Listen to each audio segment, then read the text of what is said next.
Good evening, everyone. Now we are going to start electrostatics. This is the first chapter of 12th, right ना? तो 12th वाले student ध्यान दें और sequence में लेक्चर को देखो, उसके जो मटेरियल होता है वो नोट करो, कोई प्रॉब्लम होता है उसको पूछो. ओके? तो this is the first lecture of electrostatics and you can start from today. Okay? First of all, electrostatics क्या है? Electrostatics is the branch of physics in which we will study about the property of charge at rest. है ना?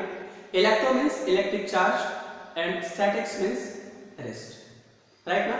Electric charge at rest की study हम करेंगे, उसकी property की study करेंगे, वो कैसे बिहेव करता है, सराउंडिंग में क्या इफेक्ट प्रोवाइड करता है, इस तरह के जो भी पॉसिबल थिंग्स हैं चार्ज के बारे में वो हम स्टडी करेंगे. राइट? तो इससे पहले हम क्या पढ़ेंगे? सबसे पहले हमें क्या डिफाइन करना पड़ेगा? इलेक्ट्रिक चार्ज है क्या? What is electric charge? Electric charge is an intrinsic property of a material like mass. Okay? Electric charge क्या है? एक इंटरनल प्रॉपर्टी है, इंट्रिंसिक प्रॉपर्टी है या कहते हैं इनहेरेंट प्रॉपर्टी है मटेरियल की, जैसा कि मास है. And it is provide electric field when it is at rest and provide electric field and magnetic field both when it is in motion. इसका मतलब अगर चार्ज रेस्ट में रहता है तो अपने सराउंडिंग में इलेक्ट्रिक फील्ड प्रोवाइड करता है, और अगर ये मोशन में होता है electric field and magnetic field both provide करता है अराउंड इटसेल्फ. ओके? तो हम यहाँ पे सिर्फ स्टैटिक्स चार्ज की बात करेंगे. इलेक्ट्रिक चार्ज अगर मोशन में होगा उसका भी स्टडी करेंगे. नेक्स्ट चैप्टर होता है करंट इलेक्ट्रिसिटी, उसके बाद होता है मैग्नेटिक इफेक्ट ऑफ करंट, वो हमारा इलेक्ट्रोडायनामिक कहलाता है, उसका ऑलरेडी हम स्टडी करेंगे. तो now we will focus on the static charge या इलेक्ट्रोस्टैटिक्स. ओके? तो इलेक्ट्रोस्टैटिक्स में चार्ज डिफाइन करेंगे. सबसे पहले इलेक्ट्रिक चार्ज. इलेक्ट्रिक चार्ज क्या है? लिखेंगे it is an intrinsic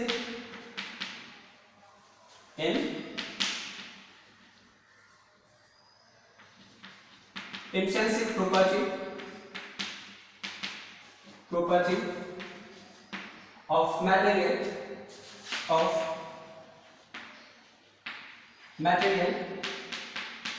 like mass which provide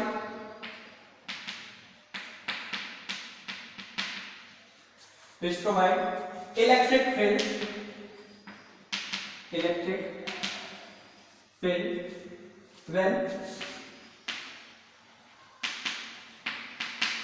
and provide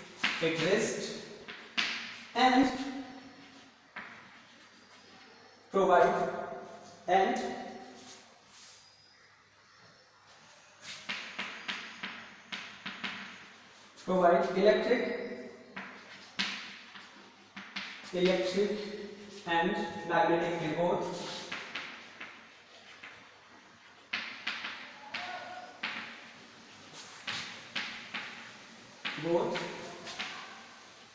when it is in motion.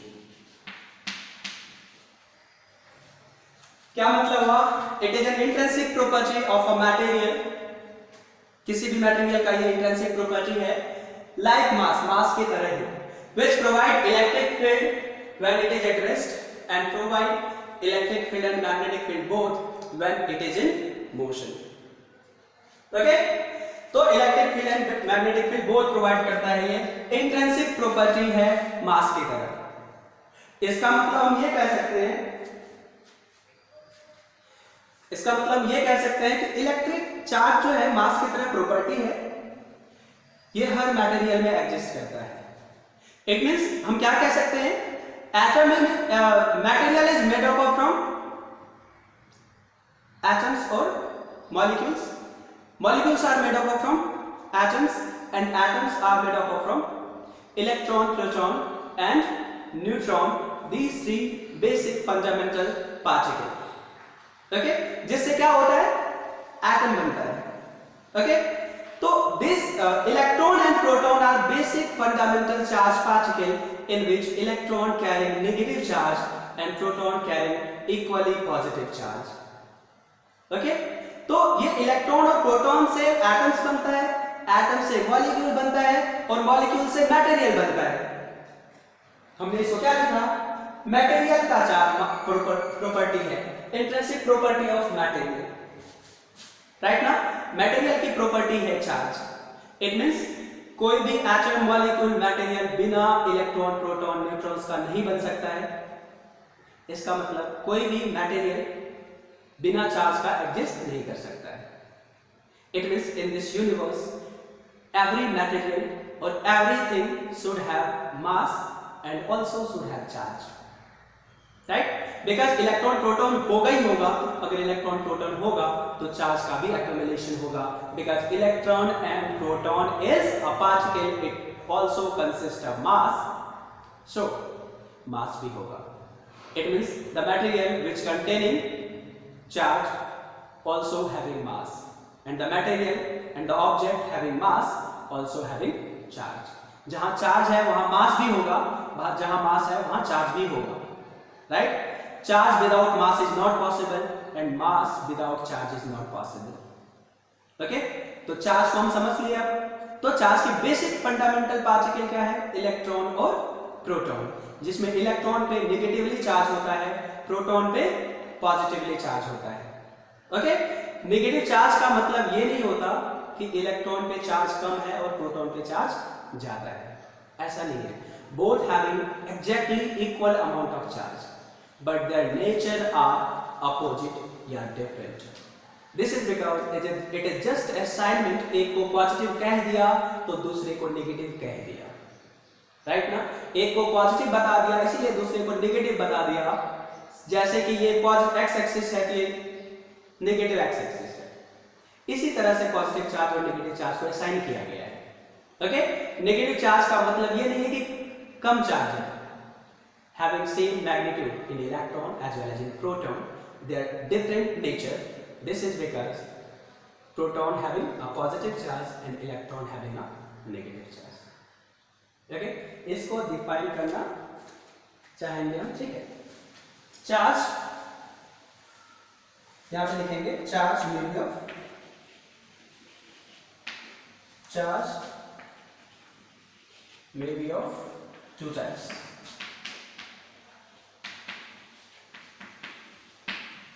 ठीक है, चार्ज दो तरह का हो सकता है।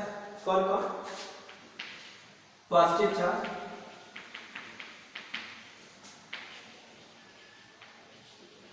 Second negative charge.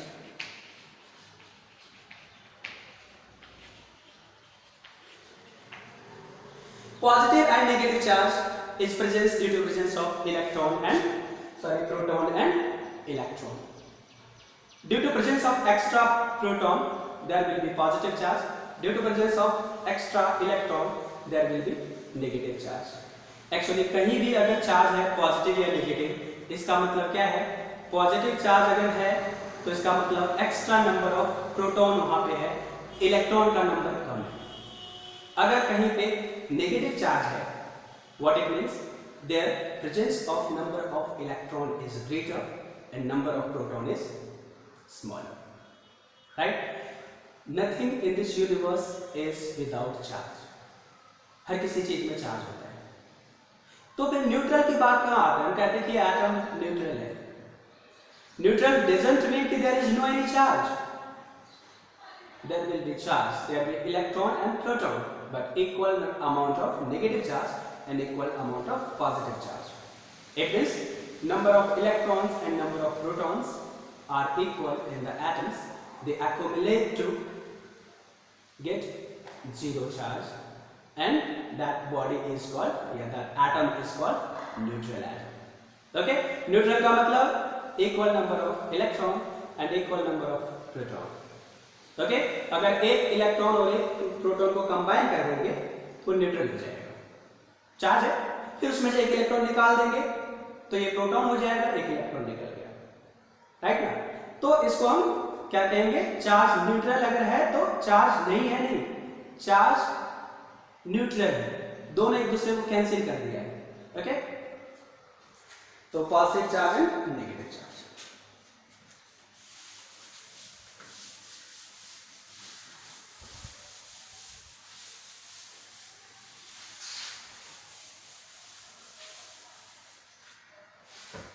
Positive charge लिखेंगे, positive charge is present due to presence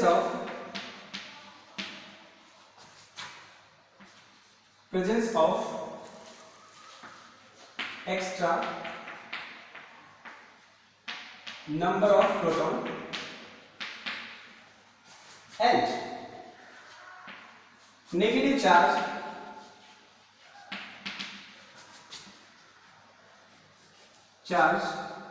present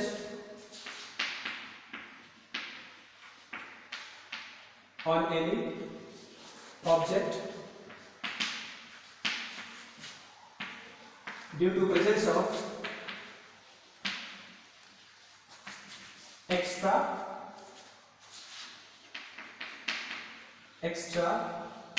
number of electron।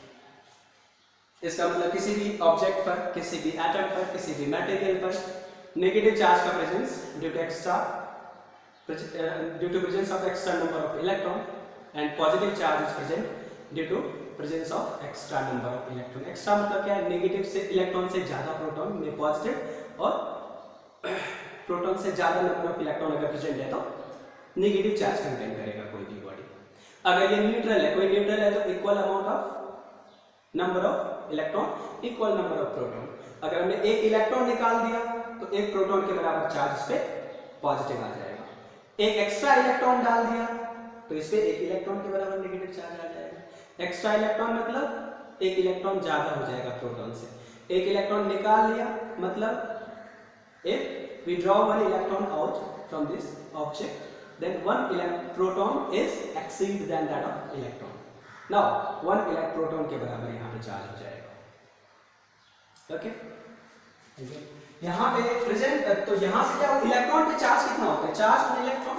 अब देखेंगे चार्ज ऑन इलेक्ट्रॉन क्या हो जाएगा कि लिख देंगे इसको -1.6 into 10 to the power -19 coulomb. Charge on proton, इसको भी लिखते हैं, ये सिर्फ मैग्नीट्यूड है, हमने ऑलरेडी बता दिया है, दोनों का मैग्नीट्यूड सिर्फ इक्वल होता है और साइन इक्वल होता है, -19 coulomb. Charge on electron and charge on proton, both having same magnitude and sign is different, it means there will be different nature of these two charge. Okay, this is charge on electron, this is charge on proton. Sometimes इसको E negative से और E positive से represent करते हैं, sometimes E से और P से represent करते हैं, sometimes E से ही रिप्रेजेंट कर देंगे। हमें दिमाग में रखेंगे कि अगर चार्ज इलेक्ट्रॉन पे है तो नेगेटिव लिखेंगे, अगर प्रोटॉन पे है तो पॉजिटिव लिखेंगे। ओके, now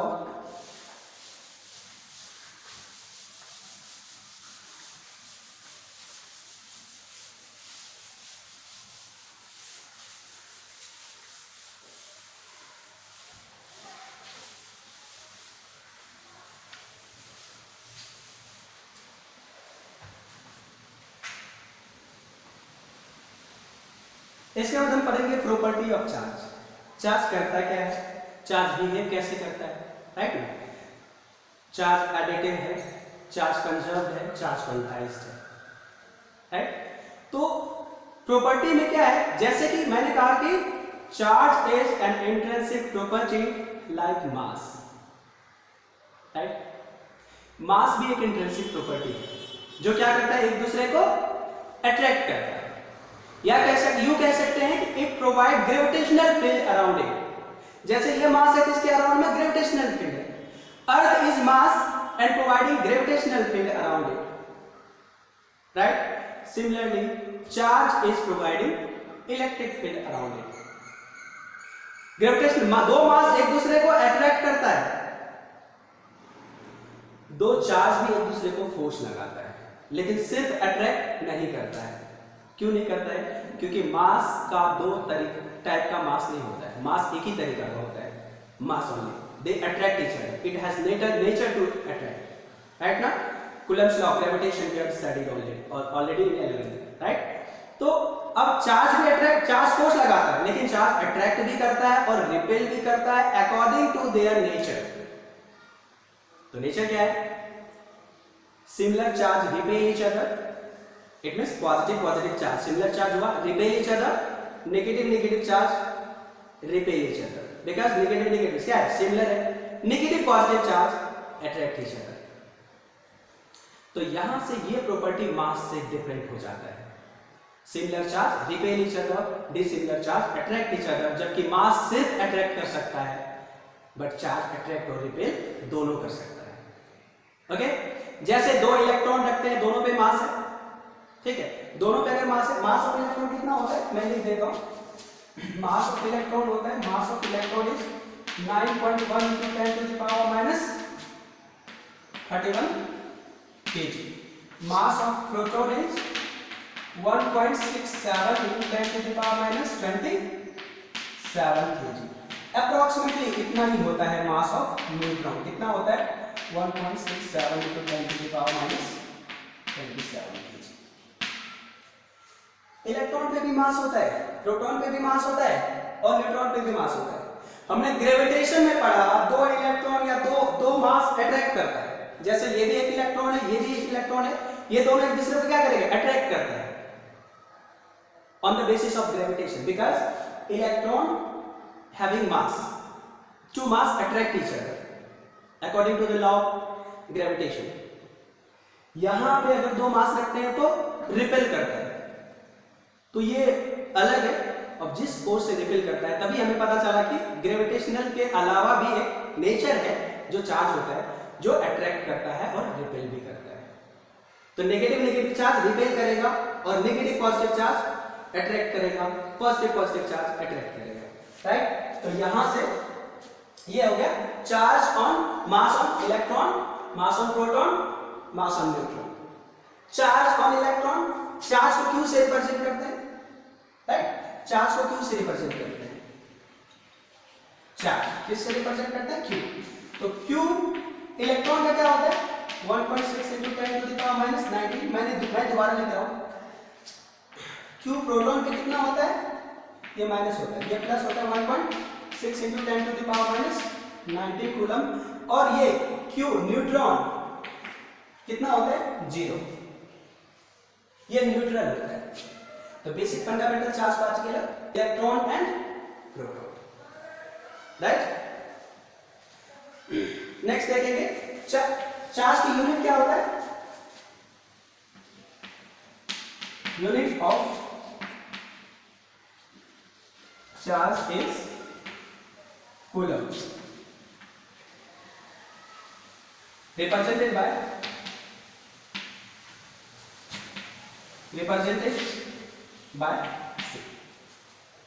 1 कूलम चार्ज क्या होता है? किसी भी वायर से अगर 1 एम्पियर करंट 1 सेकेंड तक के लिए चलता है, तो इसका मतलब 1 कूलम चार्ज पास हो गया। 1 कूलम को डिफाइन करेंगे, when 1 ampere current passing through the wire for the 1 second, the amount of charge passed is called 1 coulomb. Okay ना? तो कूलम को 6 से रिप्रेजेंट करते हैं। इसी तरह यहाँ पे हमने कूलम लिखा है 1.6 into 10 minus 19 coulomb, 1.6 into 10 minus 19 coulomb, 0 coulomb, right ना? तो 0 कूलम ये क्या? Unit of charge. Okay, basics जा रहे हैं, हमें ध्यान देना है। अगर हम बेसिक चीजों को अच्छे से समझ लेंगे, आगे भी अच्छे से समझ आएगा।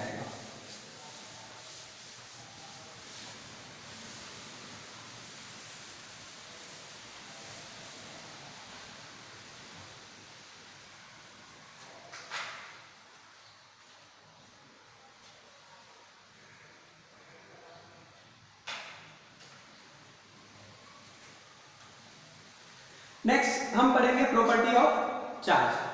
तो प्रॉपर्टी ऑफ चार्ज में क्या है लिखेंगे,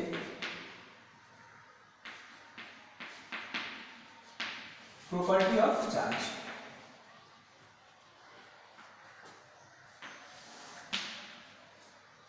राइट, फर्स्ट लिखेंगे similar charge repel each other,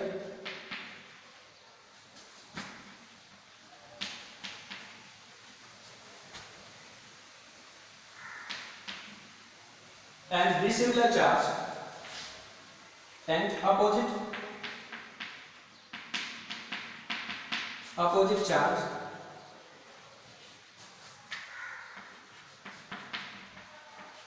attract each other.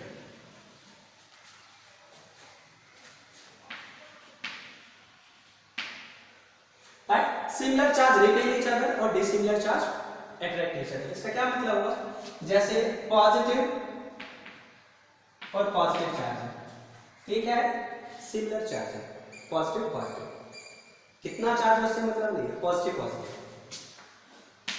Repel each other. ठीक है, नेक्स्ट नेगेटिव नेगेटिव क्या करेगा ये, रिपेल करेगा, क्यों, नेगेटिव नेगेटिव सिमिलर चार्ज है, तो there is a force of repulsion between the positive charge and negative charge. Okay, अगर यहाँ पे पॉजिटिव और नेगेटिव चार्ज है, ये पॉजिटिव ये नेगेटिव, कैसा है, अपोजिट चार्ज या dissimilar charge attract each other, right? So this is the repulsion force,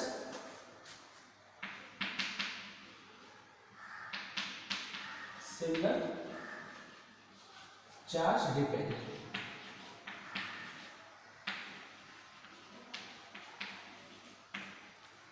ये क्या है, अट्रैक्ट कर रहा है, अपोजिट चार्ज अट्रैक्ट,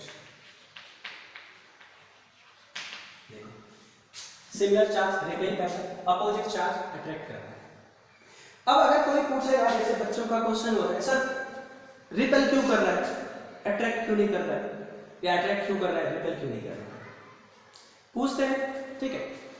तो यहां पे क्या है, इस चीज को हमने रिपेल करना, हमारा मन नहीं है कि ये रिपेल करेगा, हमने ऐसा इसको रिपेल करने के लिए नहीं कहा है, ये ना तो किसी साइंटिस्ट ने कहा है इसको रिपेल करो तुम, ये ऑलरेडी रिपेल कर रहा था, साइंटिस्ट ने इसकी स्टडी किया, कैसे, प्रैक्टिकल किया, दो पॉजिटिव चार्ज रखा, देखा कि दोनों एक दूसरे को दूर जा रहे हैं, दो नेगेटिव चार्ज रखा, देखा दोनों एक दूसरे से दूर जा रहे हैं, एक पॉजिटिव रखा एक नेगेटिव रखा, तो देखा दोनों एक दूसरे के पास आ रहा है, अट्रैक्ट कर रहा है, तो उस नेचर को स्टडी किया गया बस, राइट ना, इसको हमने बनाया नहीं है कि अब रिपेल करेगा, राइट, ये ऑलरेडी नेचुरली एग्जिस्ट करता था, और इसका साइंटिस्ट ने, कूलम साहब ने इसका पता लगाया कि ये सिमिलर रिपेल करता है और डिसिमिलर अट्रैक्ट करता है, राइट। जैसे अर्थ समटाइम्स होता है, ग्रेविटेशन में बच्चों ने पूछा था कि सर नीचे अट्रैक्ट ही क्यों करता है, अट्रैक्ट करता है, इसी चीज का पता लगाया था न्यूटन साहब ने,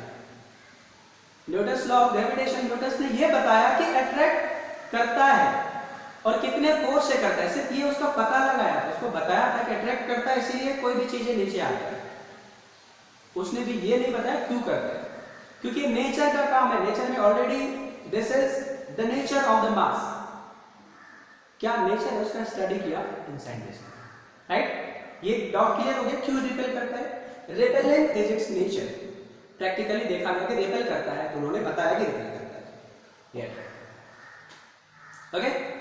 तो यहां हमारा फर्स्ट ये प्रॉपर्टी है, राइट ना। सेकंड प्रॉपर्टी, चार्ज क्या होता है, कंजर्व होता है। नेक्स्ट लिखेंगे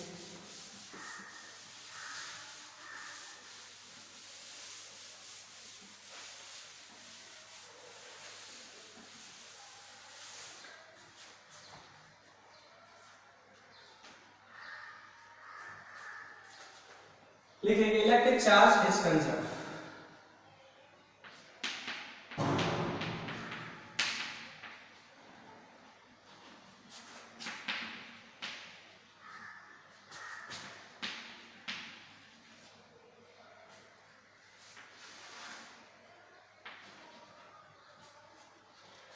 राइट। क्या मतलब हुआ इसका? इलेक्ट्रिक चार्ज हमेशा कंजर्व रहता है, राइट ना। किसी भी आइसोलेटेड सिस्टम पे इलेक्ट्रिक चार्ज कंजर्व रहता है, राइट। देखिए चार्ज ऑन एनी चार्ज, इसको सेकेंड प्रॉपर्टी लिख सकते हो, you can write it as a second property. Electric charge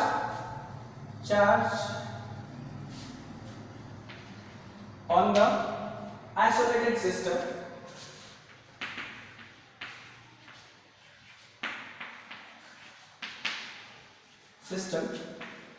is remains conserved, right ना। एक आइसोलेटेड सिस्टम में चार्ज कंजर्व रहेगा। जैसे मैंने अभी बताया था, ये प्रोटॉन है ये इलेक्ट्रॉन है, दोनों पे इक्वल पॉजिटिव नेगेटिव चार्ज है, ठीक है। इसको हमने कंबाइन कर दिया, नेट चार्ज क्या हो गया? 0। इसको हमने अलग अलग कर दिया, नेट चार्ज क्या हो गया? 0। कोई प्रॉब्लम? अब इसको कंबाइन किया तो ये न्यूट्रल हो गया, इसको अलग अलग किया, ये निगेटिवली चार्ज पार्टिकल हो गया, ये पॉजिटिवली चार्ज पार्टिकल हो गया, लेकिन दोनों को कंबाइंड चार्ज कितना है? 0 है। इसका मतलब इन दोनों को अगर एक सिस्टम बना देते हैं, आइसोलेटेड सिस्टम, तो इसके चार्ज कंजर्व रहेगा, ओके। लिखेंगे charge on the isolated system is remains conserved. तो आगे लिखेंगे charge particle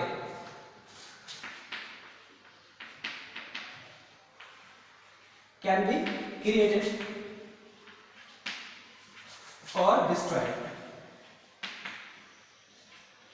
but net charge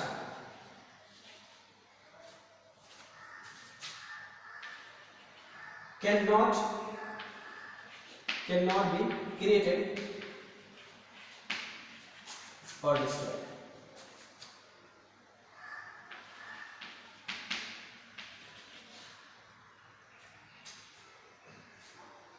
okay, क्या मतलब इसका? Charge on the isolated system is remains conserved. Isolated charge system में चार्ज कंजर्व रहेगा, राइट। आइसोलेटेड मतलब अलग सराउंडिंग से, right. Charge particle can be created और destroyed, but net charge can not be created और नॉट बी डिस्ट्रॉयड। क्या मतलब हुआ इसका? जैसे मैंने ये कहा कि अगर ये इलेक्ट्रॉन प्रोटॉन को कंबाइन कर दिया तो नेट चार्ज क्या है? 0। पार्टिकल भी क्या है? 0। लेकिन अगर इसको हम हटा देंगे, ये क्या हो गया? Negative charge particle. तो न्यूट्रल था, हमने चार्ज पार्टिकल क्रिएट कर दिया, और ये क्या हो गया? पॉजिटिव चार्ज पार्टिकल क्रिएट हो गए दोनों को। अभी दोनों का चार्ज जोड़ेंगे, क्या होगा? 0। अगेन न्यूट्रल है, पास में आएंगे, क्या होगा? न्यूट्रल। आइसोलेटेड है, अलग किया, ये नेगेटिवली चार्ज, ये positively charge. Positively charge negatively charge particle create किया जा सकता है, डिस्ट्रॉय भी किया जा सकता है। कैसे? नेगेटिव पॉजिटिव है, मिला दिया, 0 हो गया। चार्ज पार्टिकल को डिस्ट्रॉय भी किया जा सकता है, नेट चार्ज को क्रिएट नहीं किया जा सकता है, और नेट चार्ज को डिस्ट्रॉय भी नहीं किया जा सकता है। What it means? अगर इस पे 0 चार्ज है तो अलग कर दो तो भी 0 रहेगा, दोनों को जोड़ने के बाद। तो इसको हम कहते हैं, अगर ये नेट चार्ज जो क्रिएट नहीं किया जा सकता है, डिस्ट्रॉय नहीं किया जा सकता है, इसी प्रोसेस को हम कहते हैं कंजर्वेशन ऑफ चार्ज। किसी भी सिस्टम पर नेट चार्ज को ना तो क्रिएट किया जा सकता है, ना डिस्ट्रॉय किया जा सकता है, लेकिन एक चार्ज पार्टिकल को क्रिएट किया जा सकता है। अब इसका मतलब क्या है? चार्ज क्रिएट नहीं किया जा सकता है, एक पार्टिकल क्रिएट किया जा सकता है। मतलब है कि अगर ये न्यूट्रल बॉडी है, एक इलेक्ट्रॉन निकाल दो, इस पे एक प्रोटॉन के बराबर चार्ज आ जाएगा। न्यूट्रल था, चार्ज पार्टिकल हो गया, तो चार्ज पार्टिकल क्रिएट हो गया, लेकिन नेट चार्ज जनरेट नहीं हुआ। इस सिस्टम, अगर इसको फिर से डाल दो, फिर ये 0 हो गया। ये मतलब ये दोनों का सम 0 ही है, न्यूट्रल ही है। लेकिन एक इलेक्ट्रॉन निकाल के या एक्स्ट्रा इलेक्ट्रॉन डाल के किसी भी बॉडी को, एटम को, मटेरियल को पॉजिटिवली और नेगेटिवली चार्ज किया जा सकता है, और इस प्रोसेस को कहते हैं चार्जिंग प्रोसेस। हम आगे पढ़ेंगे चार्जिंग कैसे करेंगे किसी भी बॉडी को, राइट। तो charge on the isolated system is conserved, it can be created, it means charge particle can be created or destroyed, but net charge cannot be created or can not be destroyed, right. Net charge कभी भी create नहीं किया जा सकता है, कभी destroy नहीं किया जा सकता है, बट चार्ज पार्टिकल क्रिएट किया जा सकता है। जैसे ये न्यूट्रल है, इसका मतलब इक्वल नंबर ऑफ इलेक्ट्रॉन और प्रोटॉन है, इसमें से एक इलेक्ट्रॉन निकाल दो, अब ये न्यूट्रल नहीं रह गया। या फिर एक इलेक्ट्रॉन कम हो गया, प्रोटॉन की संख्या ज्यादा हो गई, पॉजिटिव चार्ज हो गया। या फिर एक इलेक्ट्रॉन एक्स्ट्रा डाल दो, इलेक्ट्रॉन एक्स्ट्रा हो गया, नेगेटिव चार्ज आ गया इसमें। ओके, तो charge particle can be created, net charge can not be created. Okay, यहाँ पे ये थर्ड सेकंड हो गया। थर्ड हम देखेंगे, इसका थर्ड प्रॉपर्टी देखते हैं।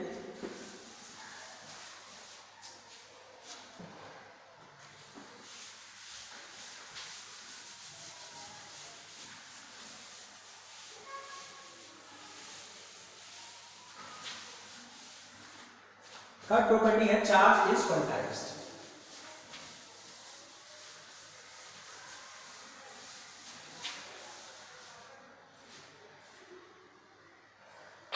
थर्ड प्रॉपर्टी क्या है?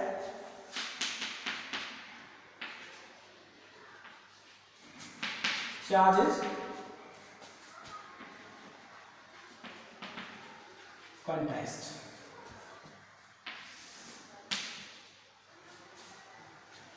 क्वांटाइज्ड का क्या मतलब होता है? क्वांटाइज्ड का मतलब होता है इंटीग्रल मल्टीपल, राइट ना।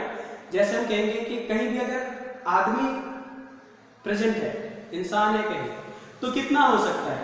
1 हो सकता है, 2 हो सकता है, 3 हो सकता है, 5 हो सकता है, 10 हो सकता है। कभी भी 10.5 नहीं हो सकता, 2.5 नहीं हो सकता। तो जो इंटीग्रल मल्टीपल होता है उसी को हम क्या कहते हैं? क्वांटाइज्ड या क्वांटाइजेशन। ओके, तो यहां पे चार्ज इज क्वांटाइज्ड। अब इसको हम समझेंगे, चार्ज क्वांटाइज्ड का मतलब क्या है? It means possible charge present on any object should be integral multiple of charge on electron or charge of proton। इसका मतलब क्या है कि किसी भी बॉडी पर इस पे अगर चार्ज है, कितना हो सकता है? 1 इलेक्ट्रॉन के बराबर हो सकता है, 2 इलेक्ट्रॉन के बराबर हो सकता है, 3 इलेक्ट्रॉन के बराबर हो सकता है, 5 इलेक्ट्रॉन के बराबर हो सकता है, 5.5 इलेक्ट्रॉन के बराबर चार्ज इस पे नहीं हो सकता, 5.5 इलेक्ट्रॉन के बराबर चार्ज इस पे नहीं हो सकता है, राइट ना। क्यों? Electron is a particle, completely exist करता है। कहीं भी चार्ज 1.6 × 10⁻⁻19 से कम चार्ज एग्जिस्ट ही नहीं करता है, या ना तो उसका फ्रिक्शन में एग्जिस्ट करता है। तो 1 इलेक्ट्रॉन, 2 इलेक्ट्रॉन, 3 इलेक्ट्रॉन हो सकता है, या 1 proton, 2 proton, 3 proton. Integral multiple में इलेक्ट्रॉन और प्रोटॉन कम या ज्यादा हो सकता है। तो चार्ज का प्रेजेंस या तो integral multiple of charge on electron और integral multiple of charge on proton के बराबर हो सकता है। फ्रैक्शनल मल्टीप्लिकेशन ऑफ इलेक्ट्रॉन और protonic charge can not be possible on any object. किसी भी ऑब्जेक्ट पे फ्रैक्शनल जैसे 3.5 टाइम्स ऑफ इलेक्ट्रॉनिक चार्ज नहीं संभव है, पॉसिबल नहीं है, ठीक। 5.5 इलेक्ट्रॉन के बराबर चार्ज नहीं पॉसिबल है। कहीं पे इलेक्ट्रॉन 1 हो सकता है, 2 हो सकता है, 3 हो सकता है। किसी भी रूम में 2 आदमी हो सकता है, या तो 1 हो सकता है या 0 हो सकता है, 5 हो सकता है, 5.5 नहीं हो सकता है, राइट। 10 हो सकता है, 10.5 नहीं हो सकता है। सिमिलरली किसी भी ऑब्जेक्ट पे इलेक्ट्रॉन एक्स्ट्रा इंटीग्रल मल्टीपल में हो सकता है, फ्रैक्शनल मल्टीपल में नहीं हो सकता। 3.5 इलेक्ट्रॉन कम नहीं हो सकता, 3.5 इलेक्ट्रॉन ज्यादा नहीं हो सकता, राइट। अगर इसमें इलेक्ट्रॉन निकाल लेते हैं, इसमें पॉजिटिव चार्ज आता है, इलेक्ट्रॉन डाल देते हैं तो नेगेटिव चार्ज आता है, राइट। इट मींस इलेक्ट्रॉन का डिफिशियंसी क्रिएट्स पॉजिटिव चार्ज, और इलेक्ट्रॉन अगर ज्यादा हो जाता है, electron rich body creates negative charge. Okay, तो यहां हम देखेंगे, सॉरी हम आगे ज्यादा चले गए। चार्ज क्वांटाइज्ड क्या होता है? क्वांटाइज्ड मतलब कहीं भी चार्ज अगर होगा तो इंटीग्रल मल्टीपल के फॉर्म में होगा। लिखेंगे all the possible charge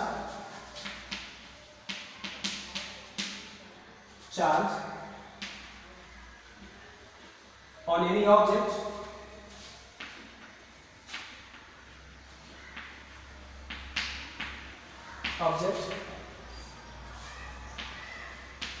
will be only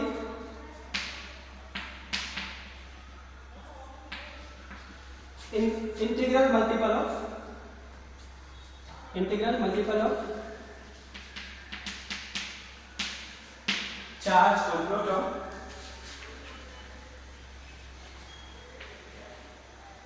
charge on electron और चार्ज ऑन प्रोटॉन। ओके, हमने लिखा all the possible charge on any object, कहीं पे भी अगर कोई चार्ज पॉसिबल है will be only integral multiple of charge on electron और charge on proton। या तो इलेक्ट्रॉन के चार्ज के इंटीग्रल मल्टीपल के बराबर होगा, मतलब नेगेटिव चार्ज होगा, या तो प्रोटॉन के चार्ज के इंटीग्रल मल्टीपल के बराबर होगा, मतलब पॉजिटिव चार्ज होगा। इंटीग्रल मल्टीपल मतलब 1 2 3 4, ये क्या है, इंटीजर है। तो इलेक्ट्रॉन ज्यादा कम कितना हो सकता है, 5 6 7 हो सकता है, 5.5 नहीं हो सकता है। प्रोटॉन ज्यादा कितना हो सकता है, 5 6 7 2 3 हो सकता है, 2.5 नहीं हो सकता है। तो कोई भी चार्ज जो पॉसिबल होगा वो या तो 1 इलेक्ट्रॉन के बराबर होगा, 2 इलेक्ट्रॉन के बराबर होगा। यहां से एग्जांपल लिखेंगे, ये चार्ज Q जो होगा, Q will be equals to only कितना, 1 electron, 2 electron, 3 electron, 10 electron, 20 electron. ये पॉसिबल चार्ज है, are possible charge, right. Q equals to 1.5 into E, 2.5 into E, मतलब 2.5 इलेक्ट्रॉन होता ही नहीं है, या तो 1 इलेक्ट्रॉन होता है या 2 इलेक्ट्रॉन होता है, ठीक है। 3.5 इलेक्ट्रॉन, ये क्या है, not possible charge. Q charge से को रिप्रेजेंट करते हैं, तो this is called quantization of charge, right. Mathematically इसी क्वांटाइजेशन ऑफ चार्ज को क्या लिखेंगे, मैथमेटिकली इसको इसके बीच में लिखना है, एग्जांपल हो गया, क्या लिखेंगे, Q इक्वल्स टू NE, या फिर मैं नीचे लिख देता हूं इसको once more, quantisation of charge, ये डेफिनेशन के बाद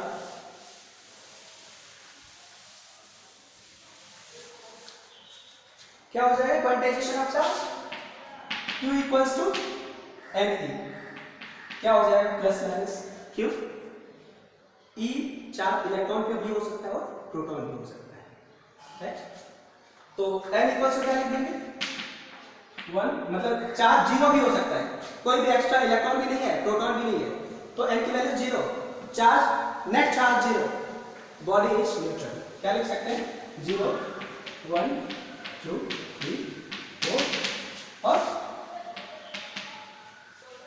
इंटीजर ओनली, राइट ना, क्योंकि मैंने यहां प्लस माइनस ऑलरेडी लिख दिया है। तो E का वैल्यू क्या लिख देंगे, 1.6 into 10 to the power minus 19 coulomb, यहां लिखेंगे here n equals to this 0 1 2 3 4 5, E equals to 1.6 into 10 to the minus 19 coulomb. This is the quantization of charge. Once again, अगर हमें क्वांटाइजेशन बताना पड़े तो Q इक्वल्स टू NE कर देंगे, ये भी क्वांटाइजेशन है। मतलब क्या हुआ, चार्ज जो पॉसिबल है वो इंटीग्रल मल्टीपल ऑफ इलेक्ट्रॉन है या प्रोटॉन है, ओके। इलेक्ट्रॉन का इंटीग्रल मल्टीपल होगा तो नेगेटिव चार्ज होगा, प्रोटॉन का इंटीग्रल मल्टीपल होगा तो पॉजिटिव चार्ज होगा, ओके। पॉजिटिव तब लिखेंगे जब पॉजिटिव चार्ज है, नेगेटिव चार्ज तब लिखेंगे जब नेगेटिव चार्ज है, क्योंकि E को हमने साइन के साथ नहीं लिखा है, मैंने देखो E को सिर्फ मैग्नीट्यूड लिखा है। This is later Q equals to plus minus NE, you need to represent in this manner, okay.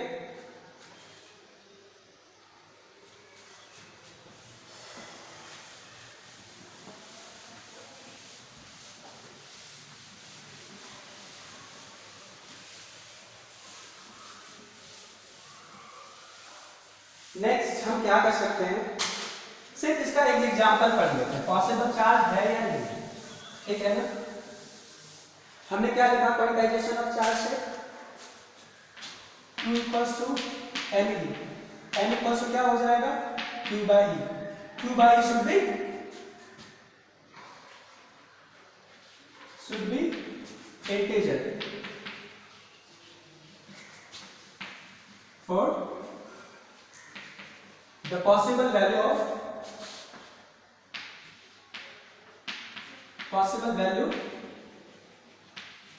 charge Q। इसका मतलब क्या है, Q बाई ई अगर करेंगे ना तो क्या आना चाहिए 1 2 3 4 5 6 आना चाहिए, 5.5 नहीं आना चाहिए, 2.2 नहीं आना चाहिए, 2.1 नहीं आना चाहिए, फ्रैक्शन नहीं होना चाहिए, ओनली इंटीजर होना चाहिए। अगर Q बाई ई इंटीजर है तो चार्ज Q पॉसिबल चार्ज है। If Q by E is fraction not an integer then Q is not possible। जैसे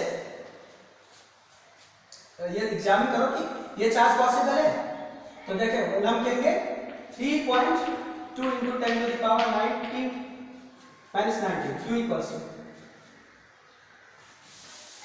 एक क्वेश्चन लिख दो।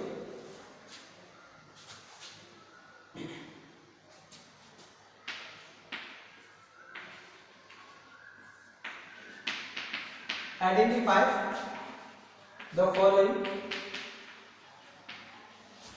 charge is possible or not। Identify the following charge, ये question है। First लेते हैं क्या 3.2 into 10 to the power minus 19 coulomb. Second लिखा हमने 6.4 into 10 to the power minus 19 coulomb. Third लिखा हमने 1.2 into 10 to the power minus 19 coulomb. Fourth 3.6 into 10 to the power minus 19 coulomb. Fifth 7.5 into 10 to the power minus 19 coulomb. Six क्या लिखेंगे यहाँ पे 12.8 into 10 to the power minus 19 coulomb. मैं actually यहाँ पे क्या बताना चाह रहा हूँ कि मैंने कहा कि सभी चार्ज पॉसिबल नहीं है। पॉसिबल चार्ज सिर्फ वो होता है जिसका चार्ज की वैल्यू इंटीग्रल मल्टीपल हो इलेक्ट्रॉन के बराबर या प्रोटॉन के बराबर। हमने यहाँ पे ये पॉजिटिव लिख देते हैं, इसको नेगेटिव लिख देते हैं, इसको कुछ भी लिख देते हैं, इसको नेगेटिव लिख देते हैं। नेगेटिव लिखा यहाँ पॉजिटिव है यानी इसका मतलब यहाँ पे एक्स्ट्रा इलेक्ट्रॉन है। यहाँ पे क्या फाइंड करना है नंबर ऑफ एक्स्ट्रा इलेक्ट्रॉन, यहाँ पे नंबर ऑफ एक्स्ट्रा इलेक्ट्रॉन, यहाँ पे नंबर ऑफ एक्स्ट्रा प्रोटॉन या फिर number of deficiency of electron. जितना इलेक्ट्रॉन कम होगा उतना ही प्रोटॉन ज्यादा होगा, जिसके कारण पॉजिटिव चार्ज का एग्जिस्टेंस होगा। ओके, तो हम क्या करेंगे, ये चार्ज पॉसिबल है या नहीं है कैसे फाइंड करेंगे, ये वाला फॉर्मूला लगाएंगे हम। ठीक है, तो मैं कुछ बता देता हूँ, बाकी 6 है उसमें से आप बताना, कमेंट करना या फिर मुझे बताना कौन सा पॉजिटिव है या नहीं है, समझ आया या नहीं आया। जैसे मैं फर्स्ट देखो ये क्या है, Q की वैल्यू है। Q इक्वल्स टू क्या है फर्स्ट के लिए, Q equals to 3.2 into 10 to the power minus 19 coulomb. हम क्या लिखेंगे, n इक्वल्स टू क्या लिखेंगे Q by V। Q क्या है 3.2 into 10 to the power minus 19 coulomb divided by electron पे चार्ज कितना होता है 1.6 into 10 to the power minus 19 coulomb. 19 coulomb 10 over 19 19 16 दूना 32 क्या हो जाएगा 2। n की वैल्यू क्या हो गया 2 और ये 2 क्या है integer, hence this charge is possible। n की वैल्यू क्या है इंटीजर है, चार्ज क्या है possible.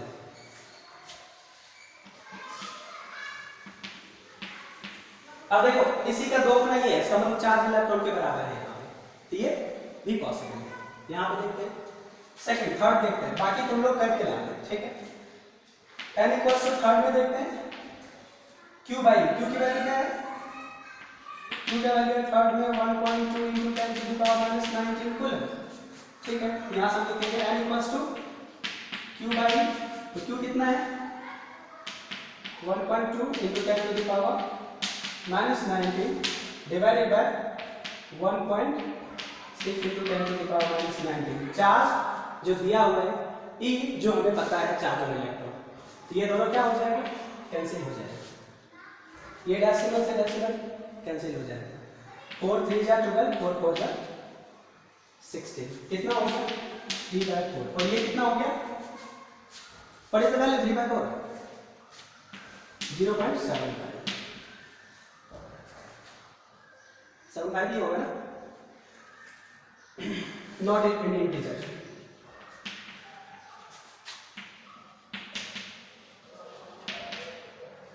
This charge is not possible.